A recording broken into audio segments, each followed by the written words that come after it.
এক পলকে ভালোবাসা চাই না, এক যুগের চাই না, এমন প্রেম দাও আমাকে কোনদিন যেন হারায় না, প্রেম দাও না, সেই প্রেম দাও না।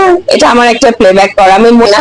আমরা সরকারের কাছেও এই অনুরোধটা আমার থাকলো যে আপনারা এই কিংবদন্তি মানে আর্টিস্ট যারা রয়েছেন আমাদের বাংলাদেশে, যাদের কাজের মাধ্যমে বাংলাদেশের সংস্কৃতি, গান, চলচ্চিত্র সমৃদ্ধ হয়েছে, তাদের কাজগুলোকে আপনারা সংরক্ষণের ব্যবস্থা নেন, একটা প্রপার আর্কাইভ করেন, যেটা আমি বলবো যে আমাদের তরুণ প্রজন্মের জন্য একটা পাথর হয়ে থাকে। অসংখ্য সিনেমায় গান করেছেন, যে পছন্দের একটা গান বলেন, সিনেমার একটা গান বলেন। আচ্ছা, আমি সিনেমায় আসলে গান করেছি, আমি চলচ্চিত্রে আসলে খুব বেশি যে প্লেব্যাক করেছি তা না, তবে যে কয়টাই করেছি এর মধ্যে থেকে একটা গান শোনাচ্ছি, যে গানটা আমি মনির খানের সাথে গিয়েছিলাম। একটা ছায়াছবি ছিল ডান্ডা মেরে ঠান্ডা, সেই ছায়াছবির একটা ডুয়েট গান আমি শোনাচ্ছি, মনির খানের সাথে করেছি, এবং আমি এমনকি এন্ড্রু কিশোর আঙ্কেলের সাথেও প্লেব্যাক করেছি। অনেক বড় বড় শিল্পীদের সাথে আসলে কাজ হয়েছে। তো আমার এটাও ইচ্ছা আছে যে সেই গানগুলো ওই সময় খুব একটা প্রচার পায়নি বা প্রসার পায়নি, আমার ইচ্ছা যে আমার নিজের গাওয়া গানগুলোকে আমি আবার নতুন করে গাইবো, নতুন করে দর্শক শ্রোতাদের সামনে আনবো। এটা আমার জায়গা। আমাদের যখন মন খারাপ থাকে বা কোনো কিছু নিয়ে আমরা খুব বেশি এক্সস্টেড থাকি, তখন আমরা চিন্তা করি একটু রেস্টুরেন্টে গিয়ে খাই, একটু কফিতে গিয়ে বসি, একটা আড্ডার পরিবেশ হয়। তো আমি এই জিনিসগুলোকে সবসময় সাধুবাদ জানাই। আর আমার খুব ভালো লাগে যে ইদানিং আমি দেখছি যে বাংলাদেশে অনেকগুলো ইন্টারন্যাশনাল চেইন, যেমন এটা যেমন সেকেন্ড কাপ, এর আগে মানে আজকে যারা এই সেকেন্ড কাপটি এনেছে বাংলাদেশে, তার আগেও দেখেছি যে আরেকটি ডেজার্ট শপ আছে সিনামন, এটাও তারা বাংলাদেশে এনেছে, এবং আরো আছে আমাদের বাংলাদেশে যেমন ক্রিমসন কাপ, অনেক কিছু। তো এই জিনিসগুলো নর্থ এন্ড আছে কফি।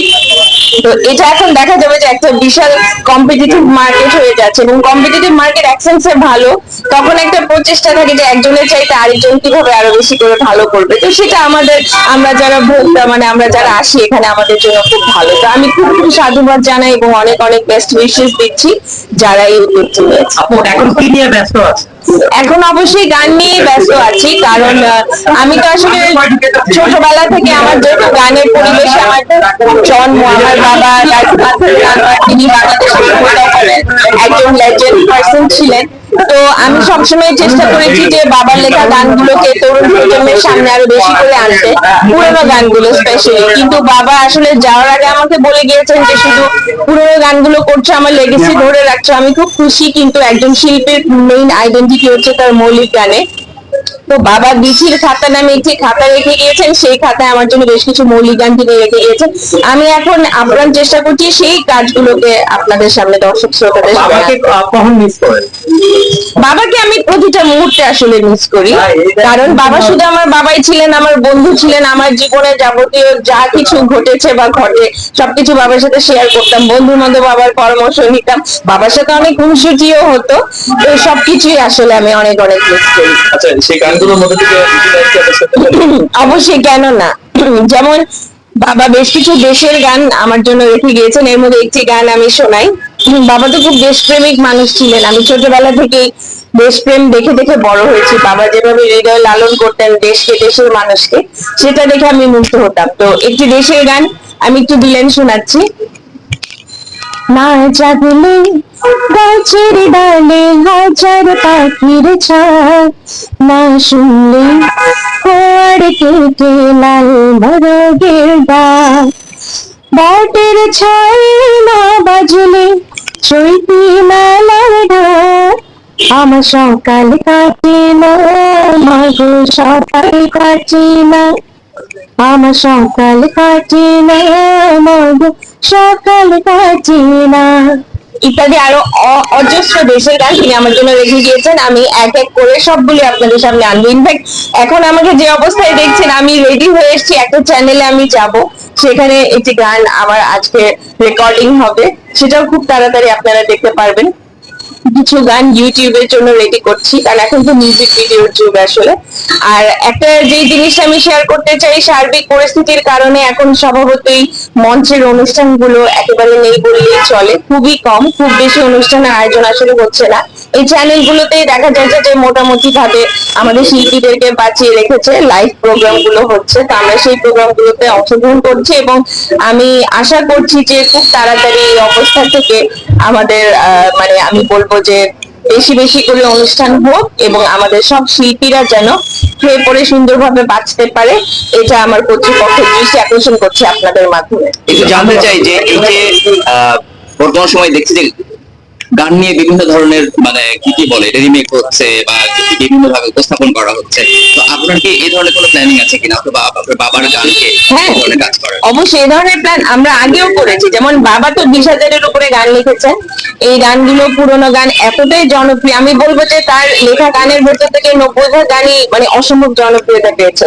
কিন্তু দেখা যাচ্ছে কি এই গানগুলো ইউটিউবে আছে, পুরোনো গানগুলো যেভাবে চিত্রায়ন করা আছে ওভাবে, কিন্তু এখন তো আসলে মানে যুগের সাথে তাল মিলিয়ে আমাদেরকে চলতে হয়। তো দেখা যায় যে ওল্ড ইজ গোল্ড একটা কথা আছে, সেই পুরোনো গানগুলোকে আমরা নতুন করে রিমেক করছি, রিমিক্স করছি।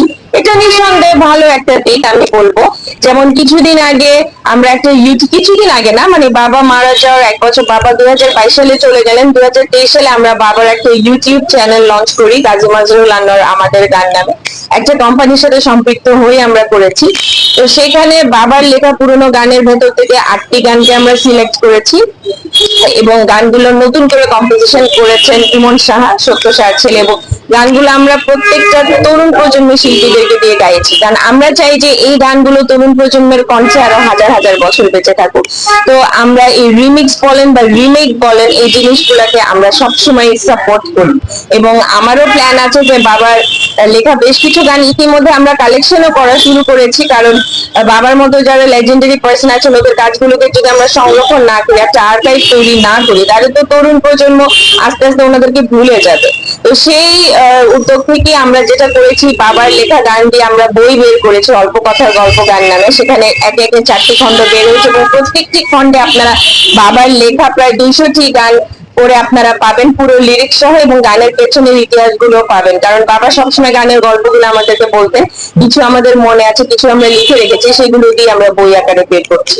তো এভাবে একটা পান্ডুলিপি আকারে আর্কাইভ তৈরি করছি এবং ভবিষ্যতে আমাদের এটাও ইচ্ছা আছে যে বাবার নামে একটা একাডেমি করব, সেখানে বাবার যত কাজ এবং বাবার ব্যবহৃত জিনিসপত্র সেখানে থাকবে, তরুণ প্রজন্মের ছেলেমেয়েরা আসবে আমার বাবা সম্পর্কে জানবে। এবং আমি মনে করি এটা তো আমরা গাজী মাজরুল আনোয়ারের পরিবার হিসেবে এই উদ্যোগটা নিয়েছি। আমি সবাইকে, আরো যারা কিংবদন্তি সন্তানরা রয়েছেন বিভিন্ন সেক্টরে, চলচ্চিত্র এবং সঙ্গীতে, আমি প্রত্যেকে আহ্বান জানাবো যে আপনারা আপনাদের বাবা মার কাজগুলোকে এভাবে সংরক্ষণ করুন। তো তবে যে কোনো কাজ সরকারি হস্ত